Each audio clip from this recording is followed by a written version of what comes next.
महाभारत के युद्ध के पश्चात पांडवों का राज पूरे 36 साल चला, लेकिन श्राप के चलते श्री कृष्ण की द्वारका में हालात बिगड़ने लगे। हालात संभालने के लिए श्री कृष्ण अपने सारे यादवकुल को प्रभास ले गए, लेकिन वहां भी हिंसा से पीछा नहीं छूटा।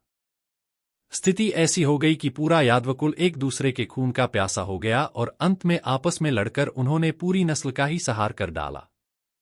इस संहार को रोकने की श्री कृष्ण ने बहुत कोशिश की, लेकिन एक शिकारी ने गलती से उन्हीं पर निशाना साध दिया।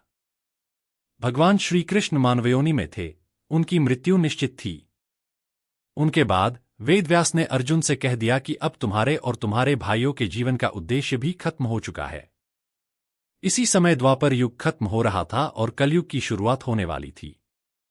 अधर्म बढ़ने लगा था और यही देखते हुए युधिष्ठिर ने राजा का सिंहासन परीक्षित को सौंपा और खुद अपने चारों भाइयों और द्रौपदी के साथ हिमालय पर चले गए। हिमालय की यात्रा आसान नहीं थी और धीरे धीरे सभी युधिष्ठिर का साथ छोड़ने लगे। सबसे पहले द्रौपदी की मृत्यु हुई और अंत में भीम का निधन हुआ। सिर्फ युधिष्ठिर ही हिमालय के पार स्वर्ग के दरवाजे तक पहुंच सके। जब युधिष्ठिर ने हिमालय की यात्रा शुरू की, तभी से यमराज कुत्ते के रूप में उनके साथ चल रहे थे, जो युधिष्ठिर के साथ स्वर्ग के द्वार तक पहुंचे।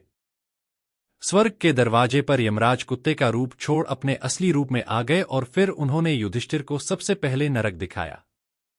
वहां द्रौपदी और अपने बाकी भाइयों को देख युधिष्ठिर उदास तो हुए, लेकिन फिर भगवान इंद्र के कहने पर कि अपने कर्मों की सजा भुगत वो जल्द ही स्वर्ग में दाखिल होंगे, युधिष्ठिर को चैन मिला।